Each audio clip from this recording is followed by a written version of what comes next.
maamulka gobolka oo dalka magaalada boorama ayaa kulan la qaatay guddi ka socday golaha wakiilada Somaliland isla mar ahaantaana ku xog wareysanayay dhaqaalaha degmada iyo gobolka. Kulamadan oo ka kala qabsoomay xafiisyada gobolka iyo degmada ayaa markii uu soo dhamaaday waxa wadajir ula hadlay warbaahinta duqa Boorama Maxamed Axmed Warsame Baradhe iyo gudoomiye xigeenka guddiga dhaqaalaha ee golaha wakiilada iyo sidoo kale xildhibaan ka tirsan aqalka golaha wakiilada Somaliland waxaana hadaladoodii kamid ahaa labaad waxaan halkan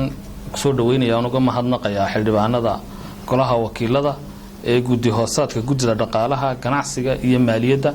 oo nagu soo booqday xafiiskii dawladda hoose degmada Boorama ujeedadu ay noogu yimaadeen ay ahayd isxog wareysi iyo kuurgelid xaaladda dhaqaale dakhli iyo miisaaniyadda dawladda hoose ay ku shaqeyso taasi oo aanu ka sheekaysanay ama wax iska weydiinay meelahaasi dakhligu naga soo galo dakhligaasi meelaha daraska iyagu ka yimaado waxyaabaha rajaynayno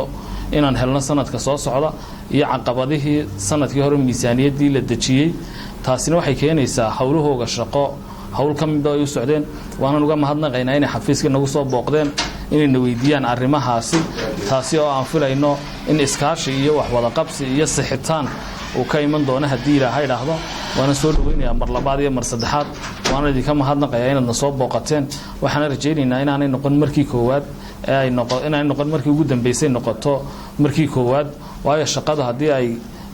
noqoto in la isweydiiyo oo baarlamanka roolkiisa qaato dawladda hoose lagu dabagalo waxyaabaha u qorsheysan iyo wixii ay qabatay waxa rajaynaynaa in kulli waanta halka waxaanu ku soconaa gudidii arrimaha dhaqaalaha ganacsiga iyo maaliyadda golaha wakiilada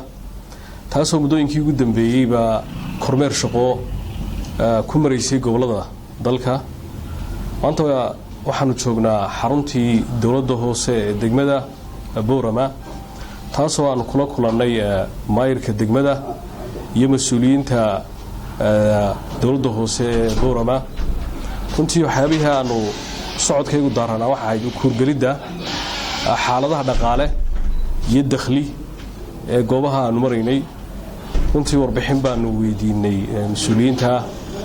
aad iyo aadna way runtii xogtiina siiyeen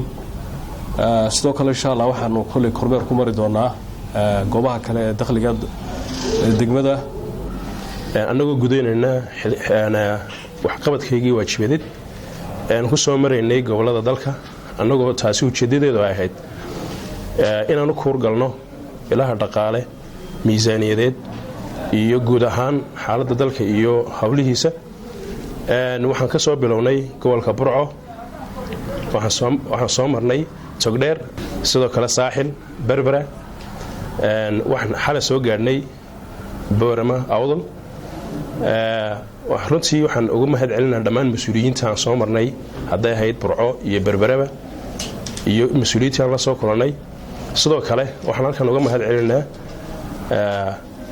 maayirka oo si weyn ugu soo dhameeyay dawladda hoose aad baan ugu faraxsanahay anaga laftirkeyguna markaasi inaan ka qayb qaadano waxyaalihii sixitaana iyo wixii tala iyo xogtaasi inaan gaarsiino meelaha laga wax laga go'aaminayo anagoo taasi ujeedadeedu tahay inaan xogtaasi wax ku saxnay insha Allah taala Jaamacadda Somali Cable TV gobolada galbeedka Somaliland.